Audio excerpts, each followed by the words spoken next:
So recently I decided to spend my life savings on a factory sealed copy of Super Mario Bros Deluxe, just so I could have something on the set.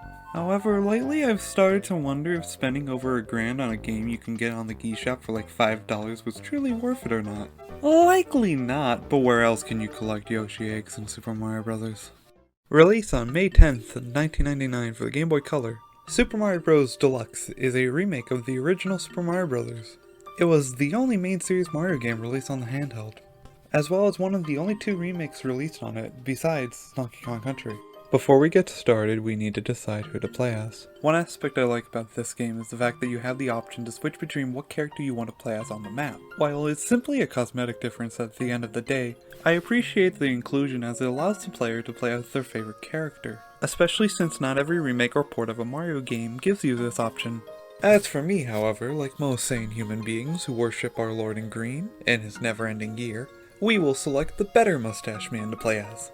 A common issue that occurs to handheld remakes of console games is that of screen crunch, where the camera is mostly zoomed in on the player and you can't really see your surroundings. Some games do it fine. The Super Mario Advance games, while they're a tad zoomed in, still have enough of the screen that you can usually see what's coming ahead. Other games, like Sonic Genesis, are so zoomed in they take what's otherwise perfectly doable level design and makes them genuinely frustrating.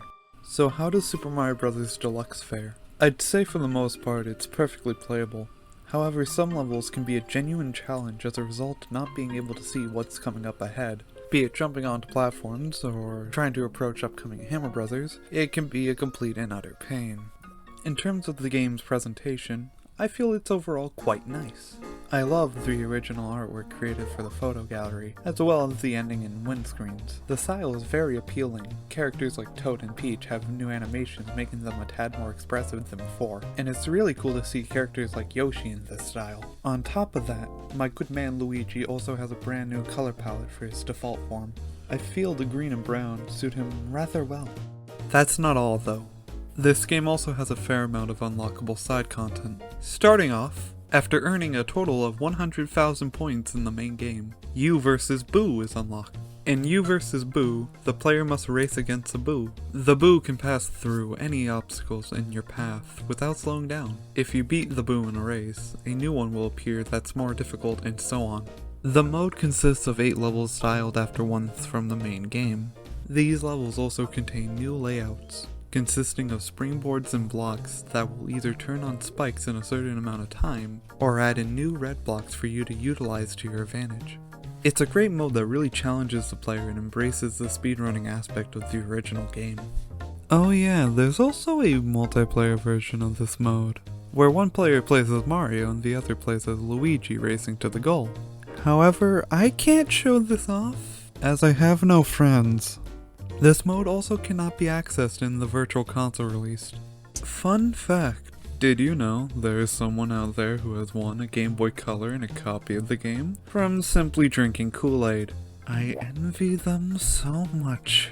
Then there's the challenge mode where you can replay any prior level from the game under certain guidelines.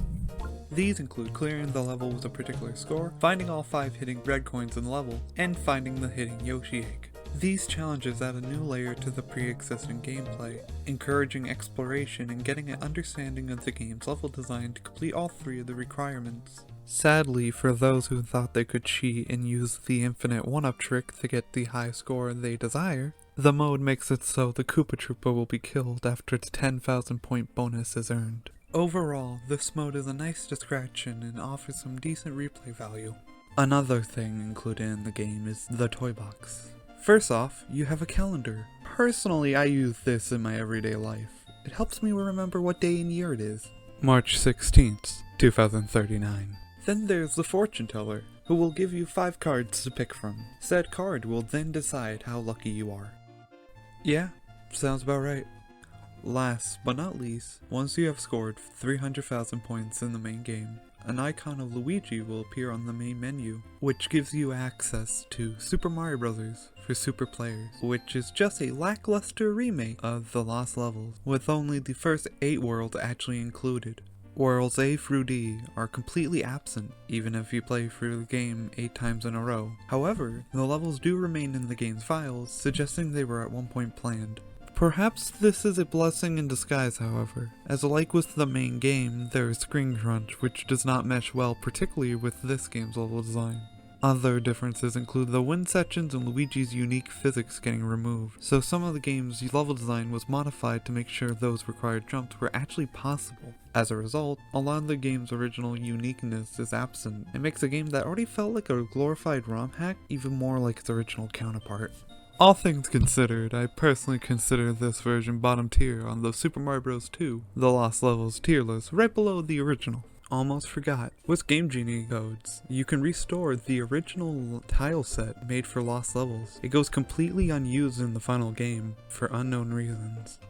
All in all, Super Mario Bros. Deluxe is a flawed but admirable remake, and my personal preference when it comes to replaying the original classic. Also, after giving it some more time to rethink my prior decision, I went ahead and sold my sealed copy of Super Mario Bros. Deluxe, and bought a lifetime supply of Kool-Aid instead.